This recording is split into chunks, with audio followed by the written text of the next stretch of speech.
Okay, good morning everyone. Welcome back to GMMUN School. In our final class ya, kelas keempat itu akan jadi kelas terakhir teman-teman. Jadi kita udah saling kenal dan bertemu kurang lebih 3 minggu ya teman-teman dari 2 minggu yang lalu. Jadi biasanya itu kelasnya itu 1 minggu sekali. Cuman karena untuk bulan ini itu conference-nya minggu ini, jadi 2 kelas terakhir itu kita pepetin kemarin sama hari ini.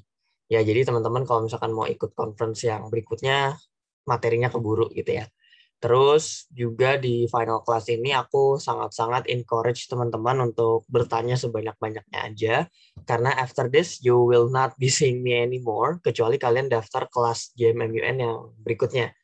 Nah, kalau kelas yang berikutnya itu, aku nggak tahu apakah buka apa enggak yang level intermediate ya. Cuman kalau misalkan ada, silakan daftar dan nanti teman-teman akan dapat materi yang jauh lebih advance ya daripada yang hari ini gitu. Aku langsung share screen ya untuk hari ini. Ya, sebentar. Oke. Untuk hari ini kita akan bahas tentang drafting in model UN nih, teman-teman semua. Jadi kalau aku coba flashback lagi nih ke 3 kelas sebelumnya, teman-teman udah familiar ya sama yang namanya position paper. Itu adalah dokumen pertama yang teman-teman temukan di MUN ya. Paper yang dibuat sebelum conference dan ditulisnya individual ya, masing-masing oleh satu negara, satu position paper. Dan ada 2 paper lainnya nih di MUN yang belum kita bahas. Kedua itu working paper, ketiga itu draft resolution. Jadi yang pertama position paper, 2 working paper, 3 draft resolution. Biasanya ini kita nyebutnya biar cepet tuh ada singkatannya masing-masing ya. Kalau di Indonesia position paper itu biasa kita nyebutnya pospap ya. Working paper kita biasa nyebutnya WP. Kalau DR draft resolution kita biasanya sebutnya DR biar cepet gitu ya. Jadi kalau teman-teman nanti ikut MUN terus pada bilang, udah pada ngumpulin pospap belum atau kita bikin WP-nya kapan nih gitu atau kita kapan nih susun DR-nya, itu merujuk kedua dokumen ini ya. Gitu teman-teman. Jadi nanti akan ada sesi di mana teman-teman itu bertemu sama negara lain ya, dan menyusun bersama nih working paper dan draft resolution. Tapi mungkin yang di pikiran teman-teman, apa sih bedanya working paper sama draft resolution? Padahal sebenarnya isinya nggak ada jauh beda gitu. Nah ini akan kita coba pelajarin bareng-bareng hari ini, karena these are the 3 documents that you need to create and relate to selama conference MUN. Jangan sampai nggak paham nih sama 3 paper ini, terutama 2 terakhir ya, karena 2 terakhir ini kan paper yang beneran dibikin saat conference gitu, bukan yang dipersiapin dari rumah gitu ya. Nah, aku langsung masuk ke working paper. Nanti sistem materi hari ini itu aku bakal kasih teori dulu, terus nanti aku akan kasih share screen contoh working papernya ya, biar enak ya. Pertama nih yang harus teman-teman tahu, working paper itu isinya solution secara brief aja ya, secara singkat, padat, jelas. Dan biasanya ini dibuat sama satu blok ya, dibuat sama satu blok, meskipun nggak menutup kemungkinan dibuat sendiri. Tapi aku nggak nyaranin bikin sendiri. Kenapa? Karena working paper ini cikal bakal draft resolution. Ya kan, cikal bakal teman-teman menyusun resolusi. Dan kalau misalkan teman-teman itu menyusun resolusi tapi belum ada anggota negara lain yang gabung, itu berbahaya. Karena nanti teman-teman nggak bisa meloloskan DR-nya ke tahap pengesahan. Ingat, kemarin kita udah belajar ya, voting tentang majority vote sama quorum vote. Kalau resolution itu yang quorum ya. Kalau misalkan nggak menyentuh quorum, maka DR-nya tidak sah, ya, alias gugur. Logikanya, kalau teman-teman harus mengumpulkan minimal 20 delegate dari total 30, 2/3. Dan teman-teman bikin working paper sendiri. Nah, nanti dari perjalanan bikin working paper ke draft resolution, teman-teman tuh usahanya harus ekstra tuh, ya biar dapat teman 20 minimal gitu kan. Sedangkan kalau misalkan teman-teman dari awal working paper udah punya teman, itu akan lebih mudah di DR-nya. Contoh, di working paper-nya udah ada nih 10 orang lah, misalkan gitu, 10 negara. Nah, nanti mau sampai ke 20 tuh hal yang nggak terlalu sulit dibandingkan mulai dari nol gitu. Jadi it's better for you to have a block. Ya. 2, there is no exact format and structure. Jadi nggak ada format dan struktur khusus buat working paper ya. You can make it in any format that you want.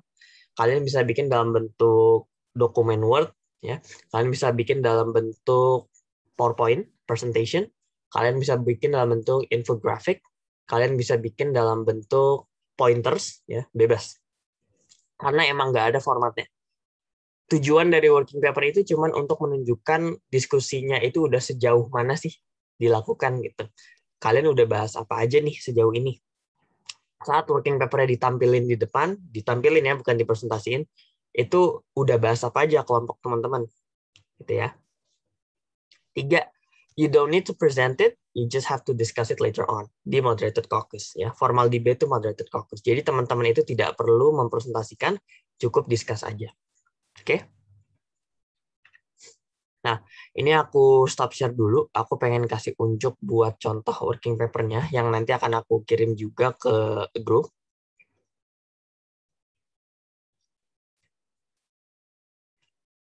Oke, sebentar. Ini ya contoh working paper buat contoh teman-teman.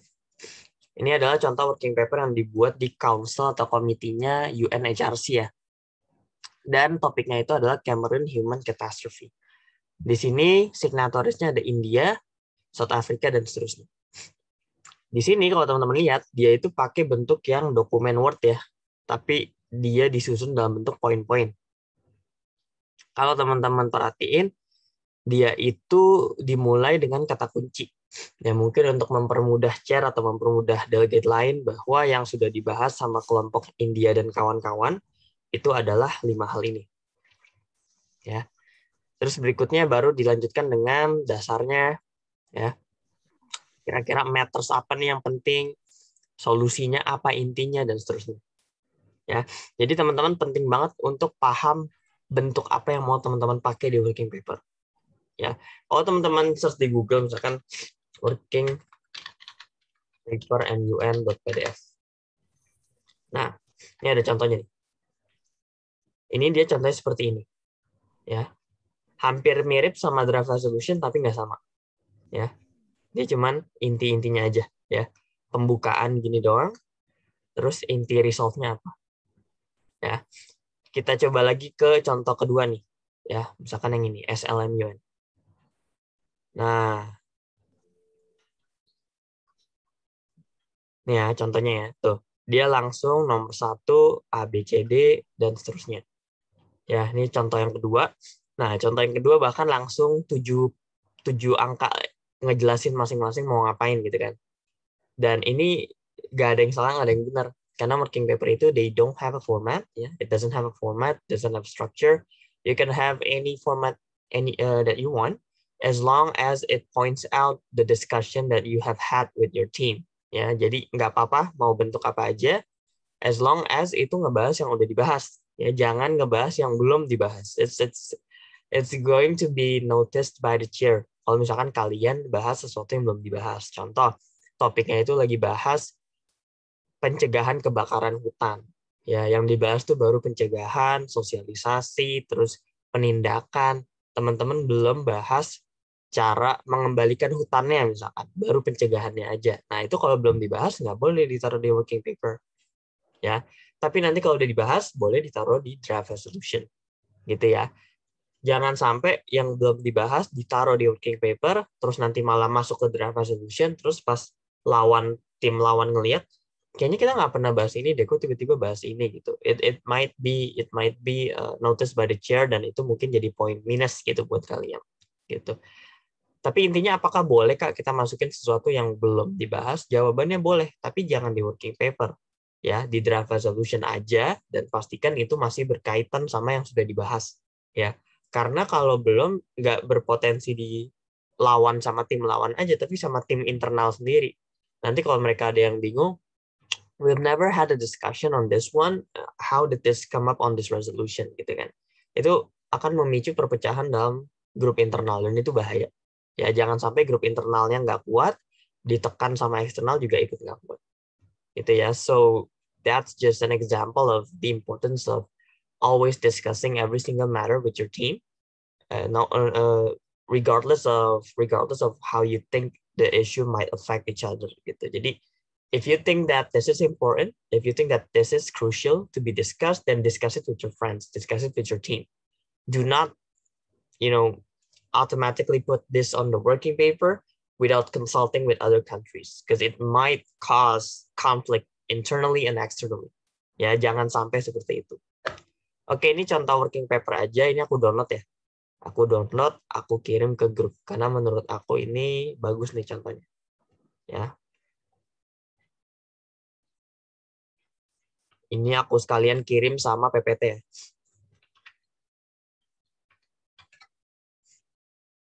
Oke, udah aku kirim ya.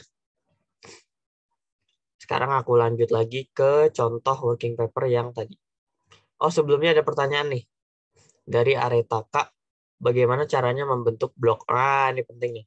Blog itu dibentuk secara natural ya, alias inisiatif masing-masing. Jadi kalau teman-teman tidak aktif berteman, tidak aktif basa-basi gitu ya, tidak aktif nyari orang yang bisa diajak kerja bareng, itu akan susah untuk dapat blog sendiri. Ya, ada kemungkinan teman-teman diajak untuk ikut blog seseorang, tapi biasanya kalau teman-teman diajak, teman-teman tidak cenderung untuk memimpin. Ya dong. Sedangkan yang diincar adalah pastikan teman-teman itu masuk ke suatu blog dan pemimpinnya adalah kalian. Di MUN itu sesuatu yang harus diprioritasin banget. Ya. Nanti kalau misalkan udah jadi pemimpin, kamu yang koordinasi, kamu yang atur, kamu yang ngarahin gitu ya, kamu akan berpeluang jadi sponsor. Ya, sponsor itu adalah semacam perwakilan dari tim yang paling banyak berkontribusi atau yang paling banyak memiliki kontribusi terhadap penulisan draft resolution atau mungkin yang paling cocok untuk mewakili kelompok meskipun nggak terlalu kontribusi. There's always a case for that. Ya, jadi you always have to be, I would say, you will always have to be a sponsor in order for you to learn MUN to the extent most extent possible gitu kan. Sampai sejauh apapun kalian pengen belajar MUN, kalau bisa jadi sponsor gitu. But what if you don't become a sponsor? Gimana kalau misalkan kalian nggak jadi sponsor? Well, it's actually okay. Karena I've been in a situation where one of the delegate is not a sponsor, is only a delegate, but actually wins, actually receives an award from the chairs karena emang bagus dianya meskipun nggak sponsor. However, it's rare to see the best delegate yang juara satu itu not a sponsor. Itu I would say it's very rare. There might be a possibility, but you have to be that good in order for you to win best delegate while not being a sponsor of a draft resolution. Gitu, which I don't know if actually that ever happened, but maybe there's a situation where that happened. I don't know. Tapi always aim to become a sponsor aja gitu. Don't settle with signatories. I'm not saying becoming a signatory is not as good as becoming a sponsor, no. But in terms of learning, you will have a wider point of view when you become a sponsor in compared to just becoming a signatory gitu ya. Oke, ada pertanyaan sejauh ini?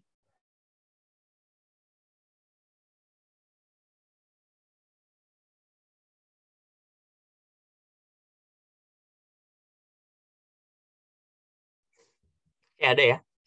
Dari Diatra.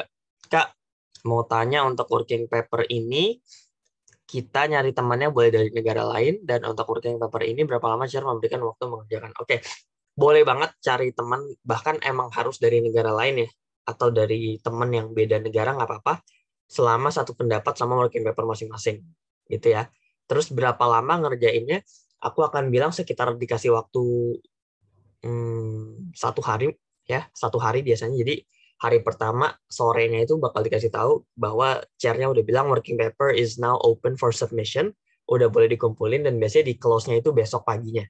So you have almost 1 day for you to draft working paper, dan kemungkinan besar it will be drafted outside of the MUN conference session. Jadi saat teman-teman udah pada istirahat di hari pertama, udah nggak ada session lagi, udah nggak ada sidang lagi, teman-teman biasanya informally meet with each other untuk bikin working paper.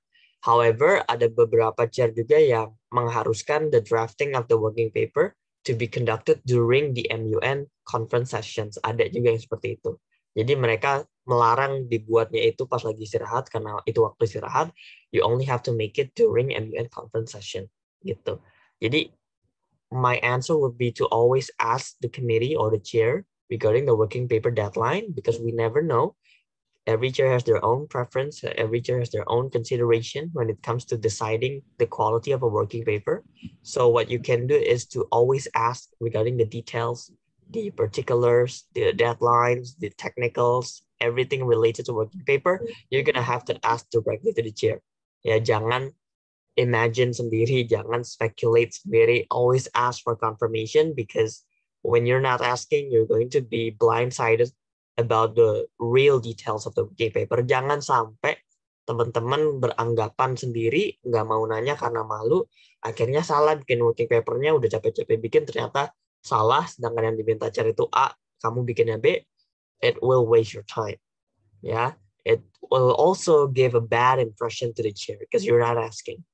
Chair will not always have the time to, hand out information to every delegate in making sure that each and every delegate understands, because sometimes they only tell you once or twice, and after that they're going to assume that everyone understands, so no one's asking, so they're assuming that all of you understands. But always make sure to ask even when you think you understand, just to make a confirmation out of it. Penting banget untuk kita konfirmasi seperti itu, ya. Okay, Diandra, I hope it answers. Okay, there's another question. Tetapi maksud dari agenda apa ya, Kak? Oke, agenda itu adalah apa yang teman-teman bahas dan biasanya itu sudah di-plotting. Contoh, kalau misalkan topiknya vaksin, agendanya tuh bisa beberapa tuh. Ya, misalkan agenda pertama bahas tentang distribusi vaksin. Agenda kedua bahas tentang siapa yang akan membiayai program vaksinasinya, dan seterusnya. So agenda is all about, plotting of each topic of the issue that is currently being discussed. So you're gonna have to divide the issue or the topic into several agenda, because you cannot talk the whole issue in one agenda only. It has to be talked, it has to be discussed in separate agenda. Gitu ya. Pokok pikiran. Ya, betul, pokok pikiran or main idea. Ya, so you have to figure out the main idea, the pokok pikiran, and once you get that, it's going to be easier for you to divide it into subtopic again. Ya, jadi penting banget untuk memilah-milah, memisah-misah, dan juga mengkerucuti apa yang menjadi topik bahasan. Gitu ya. Okay, any other question before I move on to the presentation?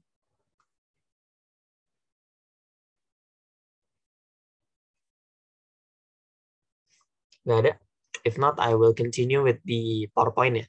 Ini udah aku kirim, intinya adalah you can make any version of the format of the working paper, so don't panic when you have a different type of working paper. Sometimes I see delegates, who are concerned with their own working paper because it has different formats with the others. So make sure not to be confused with that, because working paper does not have a fixed structure. So there's no the better version, there's no the best version or the best format of a working paper. Every working paper is a working paper as long as it sets out the ideas that are already discussed in the conference. Gitu ya. So it's very important for you to know the concept of working paper. You know the difference between working paper and position paper. And I know it's complicated. It's even complicated for me for the first time when I first learned, but nanti from time to time you're gonna understand it eventually. Jadi nggak usah khawatir. Ya, karena yang namanya belajar kan it must be hard the first time, must be hard the second time, but trust me, the 6th time, the 10th time, the 20th time is going to be easy. Gitu ya. Oke, aku akan stop share dan pindah ke PowerPoint sebentar. Nah, do's and don'ts-nya ya. Tadi we understand that it does not have a fixed structure and that you have to form a block. It's better for you to form a block. So the first do, our tips is that even though you can submit it by yourself, it's more recommended for you to have a block. Yeah, highlight the important points only from your block solution. Jadi yang important aja gitu, nggak perlu yang nggak penting dimasukin. Yeah. The don'ts, the first one is don't put too much details because it's not draft resolution. In draft resolution, you can put as many details as possible. But in working paper, the first don't is to not put too much details. Do it already in DR format. So don't make it already in a DR format because it will look similar. Your draft resolution will look similar to your working paper, and it's a bad impression to the chair because the chair might actually assume that you made the working paper before the conference started. Dan itu bahaya banget. Ya, once the chair curiga dengan kalian, it's going to be bad gitu. Jadi jangan sampai dianggap seperti itu. Meskipun teman-teman bikinnya emang pas conference, cuman karena formatnya mirip, ya they're assuming that you're making this before the conference starts, and that's cheating. Ya, iya dong, curang dong karena yang lain belum buat, kalian udah buat gitu. So it's better for you to make everything from zero, ya, during the conference session when it comes for working paper and draft resolution. Kalau position paper kan emang dibuatnya sendiri sebelum conference mulai. So the chair is not gonna bother apakah kalian bikin H-1 atau H-5 karena as long as you submit it on time, then the paper is accepted. Kalau working paper and draft resolution, they're gonna have deadlines, they're gonna have structures and details that perhaps the chair wants you to have. Dan kalau kalian udah tulis itu semua sebelum instruksinya dikasih tahu, then there's an indication of you cheating and the chair might have a bad impression towards you. Jadi that's just some tips and tricks for me who has been in MUN for almost 4 years, and it might help you in the future. So do's and don'ts-nya menurut aku ini penting banget. It might look simple, but it's actually very important. Ya. Oke. WP udah ya. Aku langsung masuk ke draft resolution. Oh, how many minutes do we have left? Oke, sekitar 30 lagi ya. I hope the time is enough ya. Draft resolution. Nah, draft resolution ini adalah produk akhir ya. Produk akhir dari apa yang menjadi kegiatan MUN kalian lah, kurang lebih gitu. This is the output for your conference for 2 days. Most MUN is conducted 2 days for online one, but I've been in offline MUNs that is conducted in 4 days, I think, or even 5 days. And it's good to see that it's now 2 days only, because 5-day MUN is very stressful. And okay, so that's just an intermezzo for all of you. I will move on to draft resolution. This is the final output. So everything that is already discussed will be put in draft resolution. And your block will have to write the resolution comprehensively. What's the meaning of comprehensively? It means that it has to gather all the information that you have discussed and make sure there's no information that is already discussed that is left behind. Ya, jangan sampai ada yang ketinggalan. 3, there's an exact format and structure. So compared to working papers, different with working papers, draft resolution actually has a structure that is already decided, and you have to follow that structure. In working paper, you can make any format that you want. It can be in a form of pointers, it can be in a form of presentation, it can be in a form of infographics. But for draft resolution, it has an exact, it has a decided format that you're gonna have to follow. All right? What's the format? I'm gonna show you again by stop sharing first. Okay, wait. So this is the format of draft resolution. At the top of the paper, you have the official head letter of the General Assembly or the council that you're participating in. And it has the number of the draft resolution, ada nomornya juga. Yeah, they have the council, they have the sponsor, they have signatories, and they have the topic. All of these information have to be included in the first page, at the top of the first page, di awal. Ya, ini harus ada semua. Kop suratnya juga, make it as creative as possible. Ini nomornya, there's no rules whatsoever, tulis bebas aja. Even if you don't put the numbers up, is okay. Yang penting tuh logonya aja sebenarnya. Ya. And then after you put all the details at the top of the first page, berikutnya adalah langsung tulis yang kita namakan sebagai preambulatory. Preambulatory clauses are the introductory clauses. Dia ini adalah klausul pembuka. Ya, jadi UNHRC ini namanya kan ditulis di awal, dicetak miring, ditambah koma di akhir. Jadi seakan-akan UNHRC itu berbicara. Ya, UNHRC menulis resolusi ini dengan pertama-tama memperhatikan Charter of the UN, Universal Declaration of Human Rights, International Covenants on Human Rights, and other relevant human rights instruments. Jadi, semua dasar hukum atau semua dokumen yang kira-kira berkaitan sama topik ini, ya, Cameron Human Catastrophe, itu dimasukin di preambulatory clauses untuk menunjukkan kira-kira apa yang menjadi basis, apa yang menjadi dasar kita menawarkan solusi ini, ya, apa kira-kira yang akan menguatkan argumen kita. Oke. Berikutnya baru recalling its mandate, ya, mandat atau kewenangan UNHRC itu apa sih dalam hal melindungi hak asasi manusia, gitu ya. Terus recalling its mandate, ketiga reaffirming all human rights are universal. Jadi di samping kalian menunjukkan kewenangan UNHRC, kalian juga tunjukin kenapa kenapa situasi ini harus dibahas, gitu kan. Dia bilang reaffirming bahwa semua hak asasi manusia itu sifatnya universal, ya, saling berkaitan dan juga harus diperlakukan dalam cara yang adil dan sama gitu. Must be treated in a fair and equal manner on the same footing with the same emphasis gitu. Jadi penting untuk kita memberikan latar belakang ini gitu. Oke, mungkin sebelum aku lanjut, bingung nggak tentang preambulatory clauses? Silakan ya yang mau bertanya.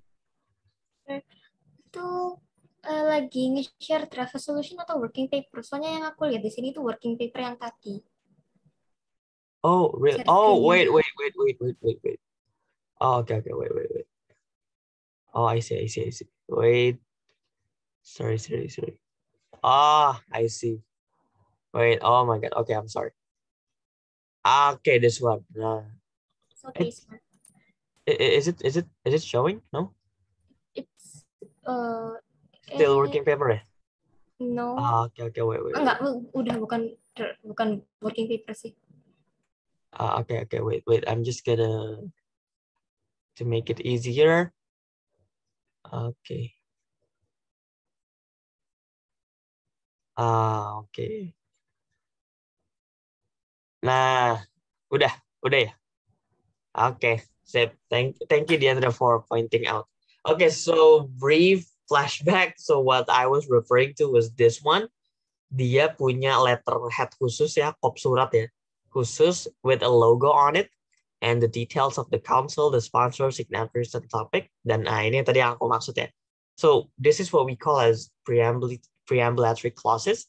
And the function of a preambulatory clauses is to give background information ya, informasi awal tentang kenapa sih topik ini tuh harus dibahas gitu oleh UN Human Rights Council gitu ya. Jadi itu contoh yang perlu teman-teman lihat. Thank you for everyone for pointing out. The Zoom chat box is not showing up when I was screen sharing, jadi I should have checked gitu ya. Jadi this is the draft resolution that I was referring to ya. Jadi bentuknya seperti ini, ada nomor draft resolutionnya ya, ada council, sponsor, signatories, and topic, dan harus ditulis nama councilnya dulu, dimiringin, kasih koma di akhir, seakan-akan UNHRC itu mau membicarakan si resolusi ini gitu ya. Tadi ini yang aku maksud guided by Charter of the UN, Universal Declaration of Human Rights ya. Terus dikasih tahu juga kewenangannya apa sih, kenapa kok dia bisa bahas ini gitu. Kenapa council ini si UNHRC itu bisa bahas topik ini gitu, dijelasin di sini. Dan seterusnya ya. Kalau teman-teman perhatikan mostly itu ujung kata awalnya itu dimiringin terus dikasih ing di akhir atau gerund gitu ya. Tapi ada juga yang bentuknya seperti ini, guided by ya, passive ya. So it depends on the context of the preambulatory clause. If you think that it should be in the form of verb plus ing, then put it in a form of verb plus ing. But kalau misalkan kalian mikirnya kayaknya bisa nih pakai guided by, silahkan. Gitu ya. Oke, I'll stop. Dan juga kalau ada yang mau bertanya, silahkan sebelum aku lanjut ke bawah.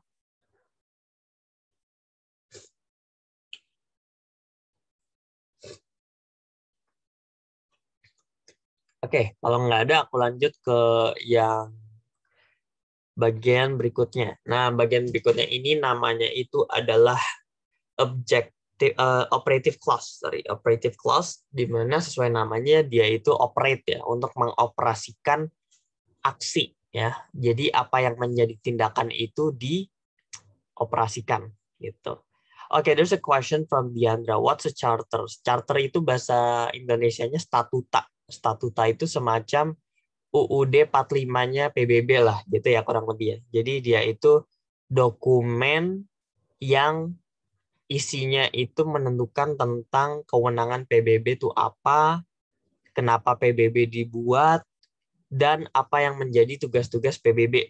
Nah, jadi that's what we call as charter. Charter itu namanya banyak banget ya. Sometimes it's called a statute, statuta.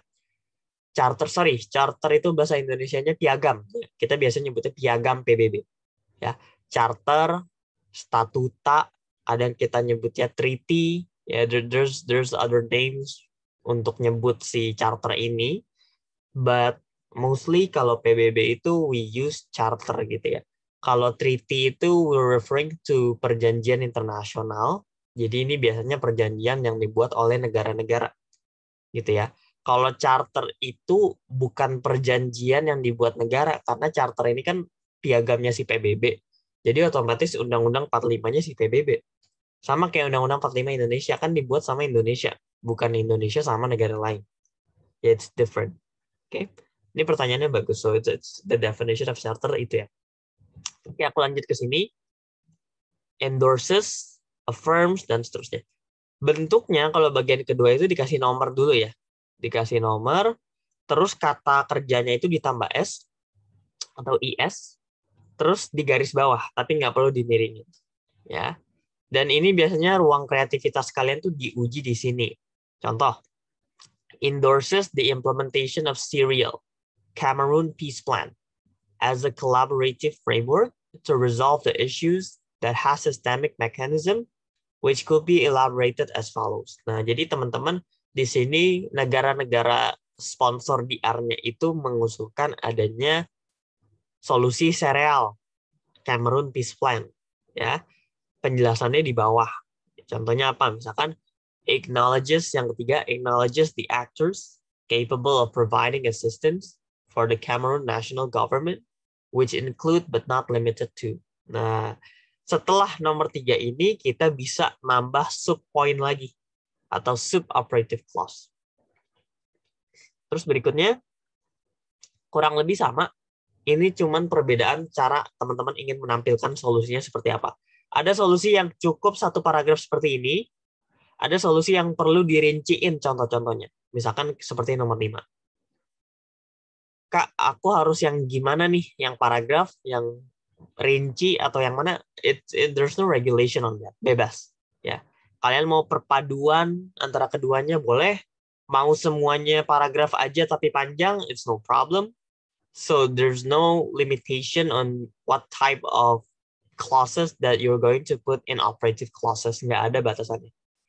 Yang menjadi batasan adalah pastikan pertamanya ditambah S di garis bawah gitu ya. Terus apa lagi nih? Terus jangan lupa kalau misalkan di akhir operative clause itu dia pakainya titik koma ya. Nih, titik koma. Bukan titik, bukan koma, but titik koma or semicolon. Ya, pastiin nggak ketukar. Tapi kalau udah di artikel yang paling terakhir itu baru titik. Nah, coba kita lihat. Nah, ini ya, titik. Sebelumnya masih titik koma, tapi kalau udah klausul terakhir ya titik.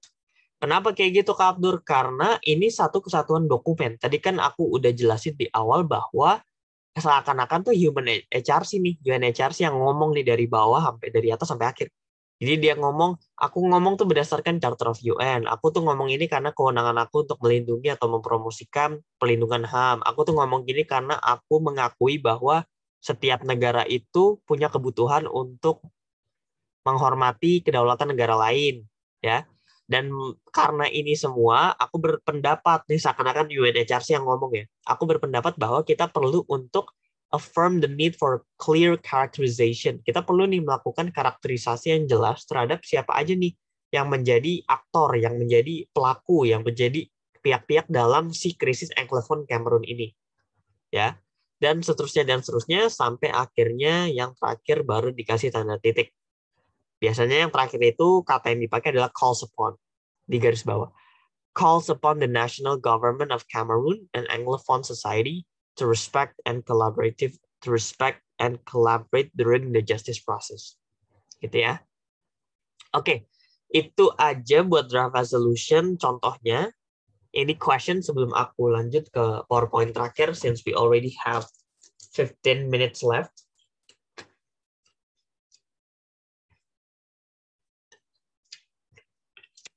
Mungkin ada yang mikir, Kak Abdur, gimana cara kita susun ini semua? Jawabannya nggak ada ya. Teman-teman tuh dibebaskan pakai kata-kata apapun. Ya nyusunnya mau pakai kalimatnya gimana bebas. Tapi yang aku mau kasih tahu adalah ini tuh butuh latihan terus ya. Jadi you cannot just tiba-tiba langsung bisa nulis banyak seperti ini. Enggak. Aku pun di awal-awal MUN itu nggak langsung bisa bikin banyak seperti ini. Ya, butuh belajar banyak, ikut banyak MUN, hingga akhirnya aku bisa bikin panjang-panjang seperti ini tanpa mikir lama. Gitu ya. So that's just, the result of frequent practice and deliberate practice. And menurut gua itu penting banget untuk teman-teman pelajarin tuh. Ya, karena ini tuh nggak kepake pas lagi MUN aja nih, ya. Your writing practice, ya, kemampuan kalian menulis dalam bahasa Inggris itu akan kepake dalam hal apapun nih, tugas sekolah, kerjaan nanti, apapun itu nanti teman-teman tuh akan kebantu banget dengan terbiasa nulis bahasa Inggris panjang seperti ini. Apalagi bahasa Inggrisnya bahasa Inggris berat ya, bahasannya bahasan MUN gitu kan, isu MUN, it's going to be very helpful for your development in the future. Gitu ya.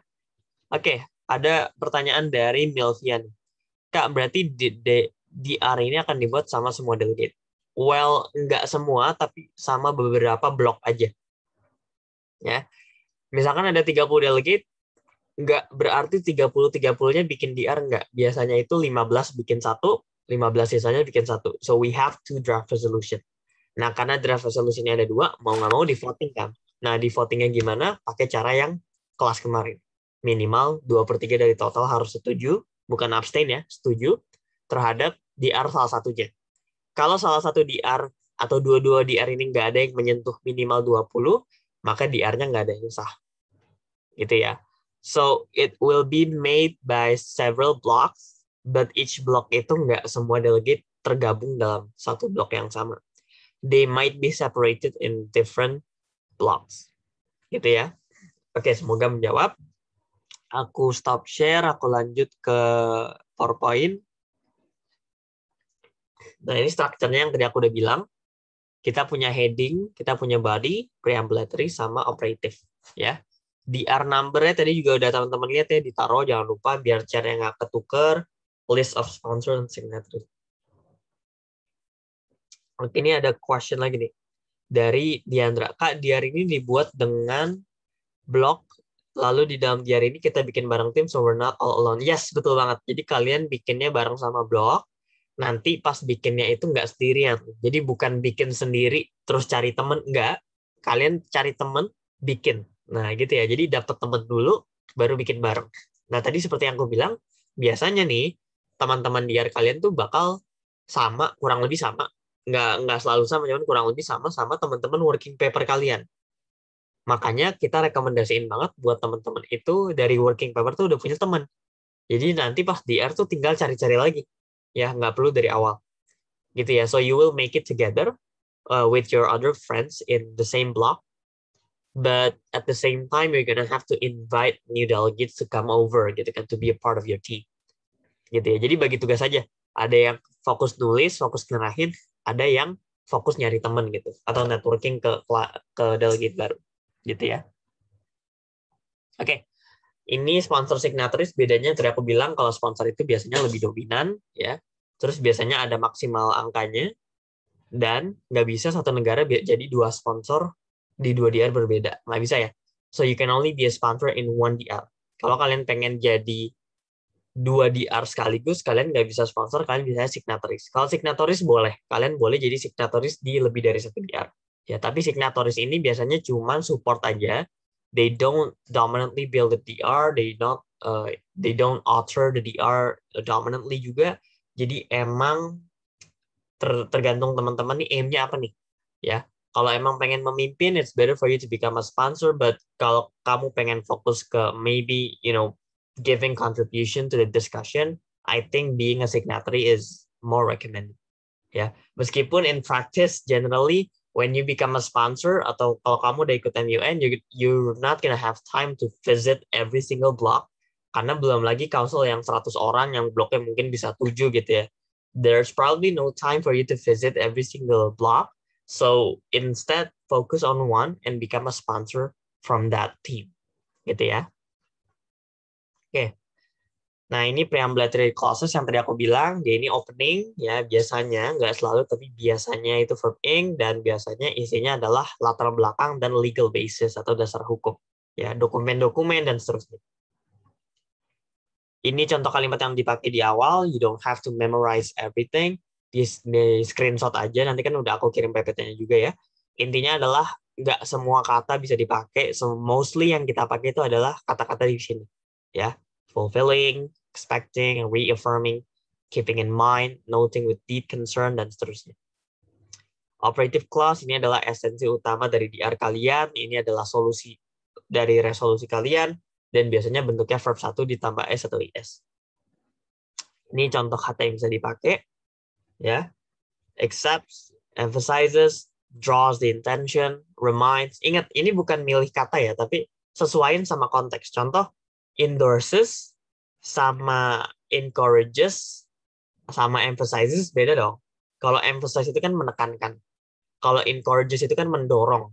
Ya, kalau endorses itu berarti menganggap kegiatan ini bagus nih buat kalian nih. Contoh emphasizes the importance of protecting human rights, menekankan pentingnya pelindungan HAM. Dia nggak ngasih tahu caranya, dia cuma bilang bahwa melindungi HAM itu penting loh. Gitu. Encourages the protection of human rights. Ini mendorong ya, membujuk negara-negara untuk melindungi HAM. Ya, dia cuma ngasih tahu bahwa perlu loh buat kita melindungi HAM, tapi itu nggak menekankan bahwa itu penting. Only encourages. Endorses itu berarti semacam ngasih tahu secara eksplisit bahwa yang ini loh yang bagus gitu. Endorses the protection of human rights. Berarti mereka yang nggak ngedorong juga, tapi mereka endorses nih, mereka nge-endorse ini influencer tuh kan sering endorse tuh. Endorse barang kan artinya kan promosi barang. Nah, ini kurang lebih sama promosi perlindungan HAM tuh penting loh. Gitu ya. So when you see the screen, there's a lot of words, tapi ini bukan dipilih ya, but you have to adjust the meaning of the word, the meaning of the clause dengan konteks klausulnya. Gitu ya. So it's not just choosing whatever word that you like. Kak, nah ini ada question from Areta. Kak, bisa kasih tips gak gimana caranya agar invite delegate agar mau satu blog sama kita? Do not be a delegate that is not likable, ya. Jadi jangan jadi delegate yang gak susah disukain sama orang gitu. Smile a lot, laugh gitu kan. Jangan terlalu kaku gitu kan. Jangan terlalu strict juga, jangan terlalu kelihatan ambis juga. So make sure your existence itu membuat orang happy gitu. Pastikan keberadaan kalian di depan delegate lain tuh bikin suasana cair gitu. Jangan terlalu strict, jangan terlalu ambitious, because sometimes nge-invite delegate itu bukan soal pinter-pinteran loh, bukan soal ini solusi aku keren nih, ayo ikut sama aku. Konsepnya nggak gitu kalau MUN, dan bahkan di PBB asli nggak gitu.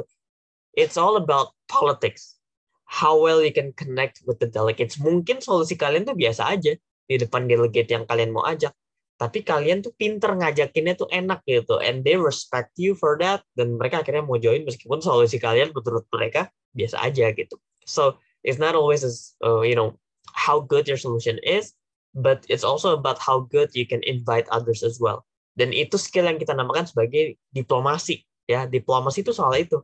Bisa nggak kita membujuk negara lain untuk ikut sama kita? Dan itu nggak ada aturannya ya, nggak ada tips trik yang gimana-gimana. Tapi yang pasti itu adalah buah hasil dari latihan terus-menerus. Agar kalian bisa meyakinkan orang lain tanpa harus maksa gitu ya. It's a practice gitu sih yang harus kalian latih terus. Gitu ya. But if you are curious, tulis aja di YouTube MUN simulation, itu biasanya banyak tuh YouTube-nya. Kalian coba cek, nanti kalian bisa lihat tuh cara-cara delegate bujuk negara lain tuh gimana. Gitu ya. It's a very good question actually. Oke, kita lanjut.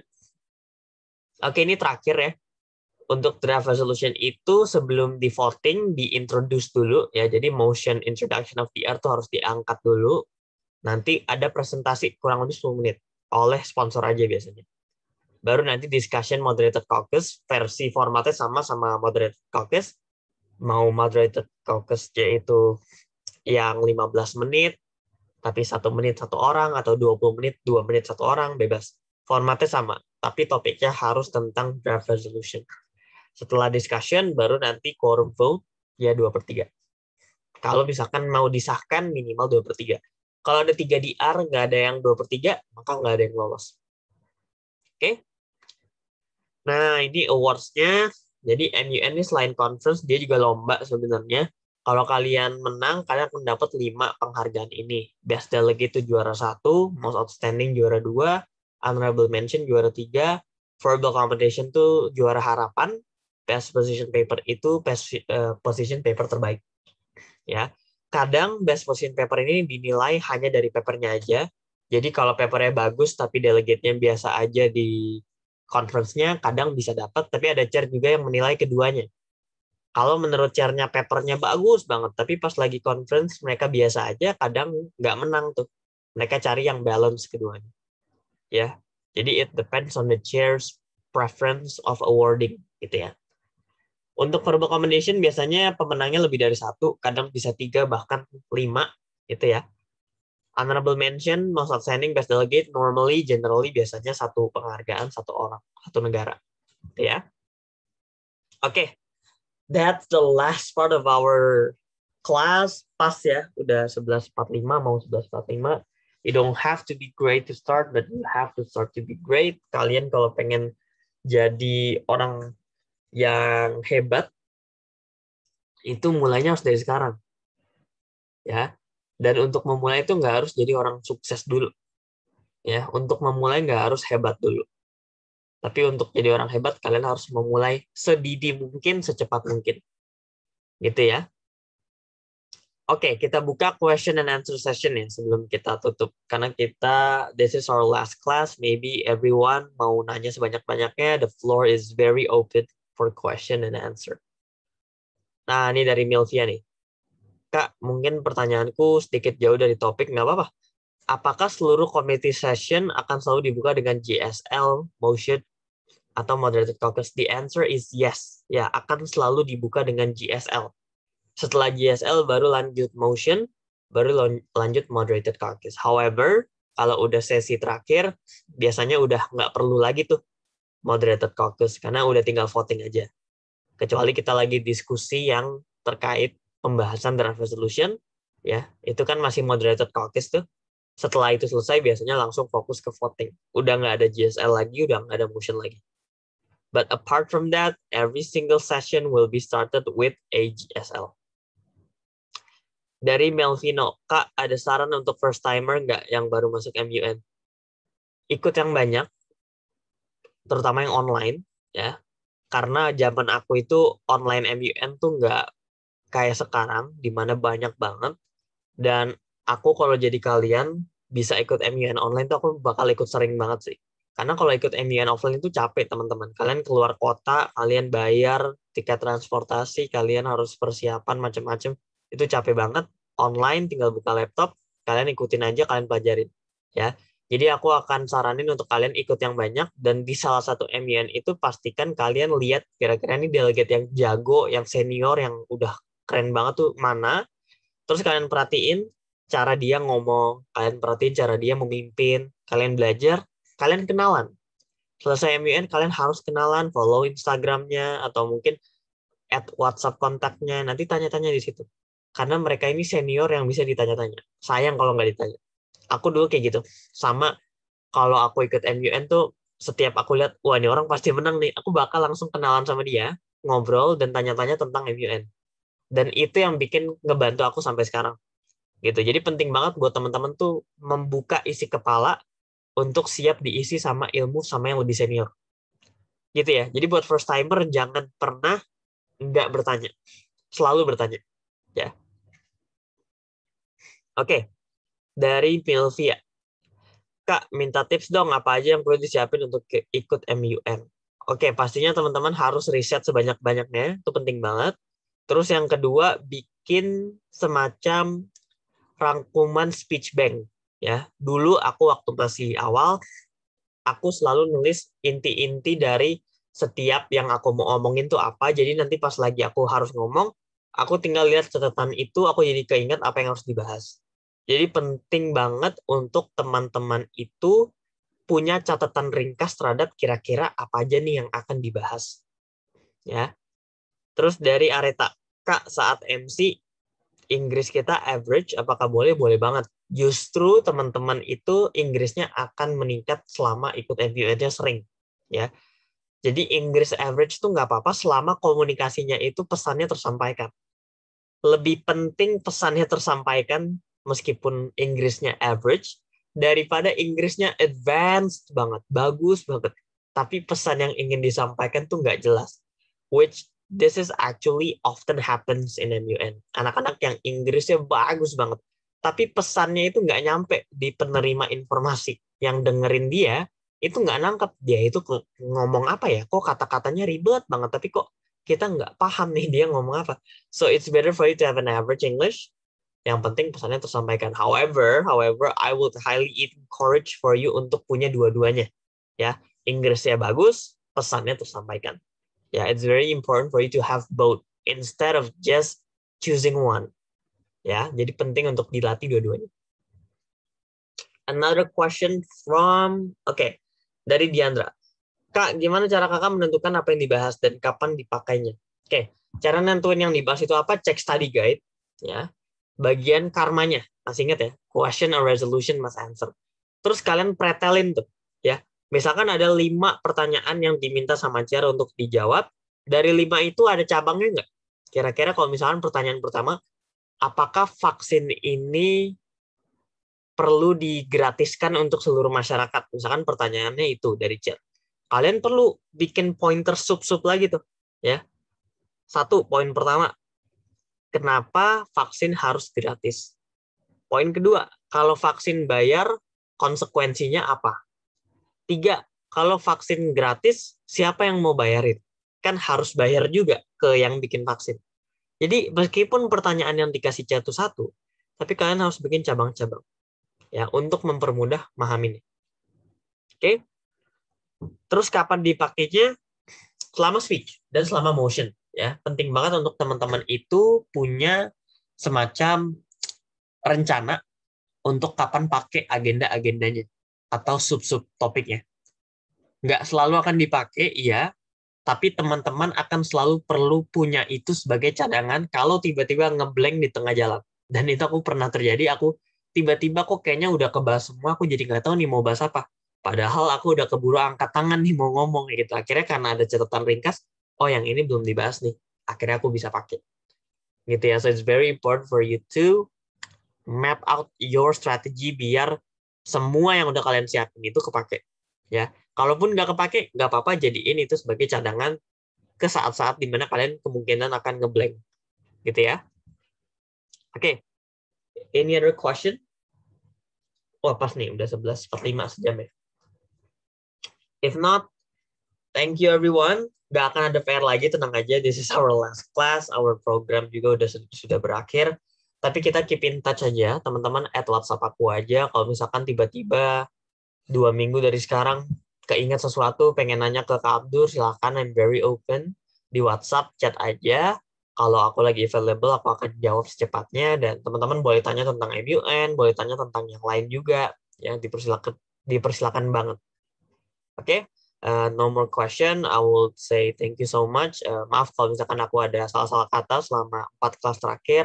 Kalau ada salah ucap, salah tingkah, atau apapun itu, teman-teman mohon kelapangan hatinya untuk memaafkan, karena aku pastinya juga memaafkan kalian kalau misalkan kalian ada salah. Jadi kita saling memaafkan aja.